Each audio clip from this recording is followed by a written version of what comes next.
The ship we celebrate today carries the name of Jeremiah Denton, and with it, the weight of a legacy that is nothing short of extraordinary. A man who spent nearly 8 years in captivity, including half that time in solitary confinement, yet never wavered in his duty to his country or in his faith. The Jeremiah Denton and the sailors who will serve on her will carry that legacy around the globe. And that legacy lives on because this Arleigh Burke-class Flight 3 destroyer is more than just steel and pipe and advanced electronics. It's the product of service. Not just military service, but the kind of service that happens every single day in our shipyard. From the steel yard to the deck plate, it's the kind of service that starts before the sun comes up and goes long into the night. The kind of service where shipbuilders pour in their skill, pride, and sweat, not for themselves, but for the warfighter.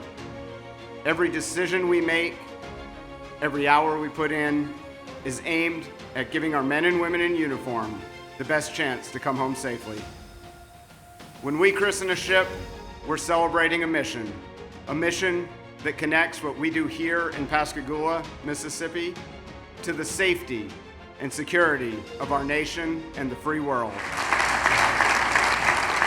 We honor Admiral Denton today, warrior and statesman, a man of great courage, deep faith, and steadfast conviction. We remember him as a strategic thinker who in his early years conceived a revolutionary fleet deployment concept called Haystack, which has been used for years. We remember him as a warfighter and aviator who was leading a 28 aircraft bombing mission over North Vietnam out of the carrier USS Independence when he was shot down. And we remember him as a leader who helped fellow prisoners endure unimaginable cruelty during his years of confinement. Madeline and Mary, your father also once said, quote, "We all have something we're supposed to do to help each other." And you have clearly answered his call.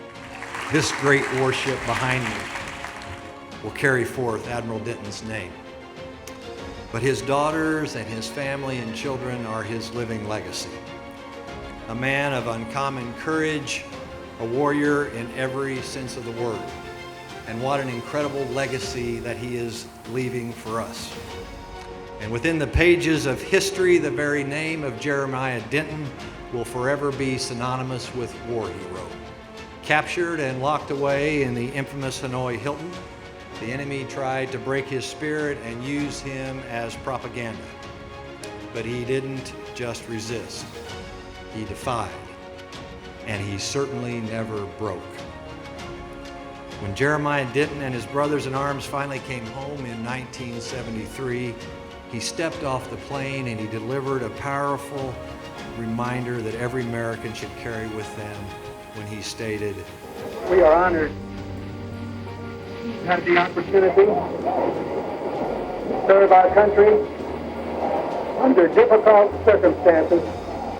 Simply put, ladies and gentlemen, that is strength, that is patriotism, that is what it means to be an American. May God bless this ship. May God bless her future crew, and may God bless the United States of America. Thank you very much. It is especially poignant that my parents grew up just across the state lines in Mobile. This magnificent ship was built by their neighbors, men and women who understand that their skills, hard work, and precise attention to detail are vital in keeping our world safe. My dad would be honored to know his name emblazons such a vessel. My dad was raised during the Depression and became a man during World War II.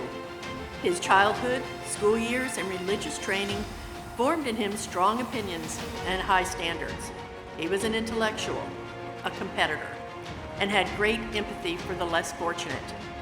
Riding in the bus to the airport after leaving the Hanoi Hilton, he shed tears of pity for the North Vietnamese people.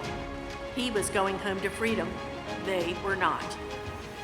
I was just over 8 years old when Dad left for Vietnam. It isn't possible to convey in this setting what it was like when our father was gone. Suffice to say, it felt like a dark cloud descended on our home. Our mother, only 38 years old, lovingly cared for all 7 of us and kept our lives as normal as possible. The silver lining is that we 7 are remarkably connected, having gone through that experience together. My parents had a deep faith in God, loved the Navy, their family, and their country. They were, as he said, speaking on behalf of his fellow POWs upon return home, honored to have had the opportunity to serve. Thank you. In the name of the United States of America, I christen thee Jeremiah Denton. May God bless all this ship and all who sail in them. in her.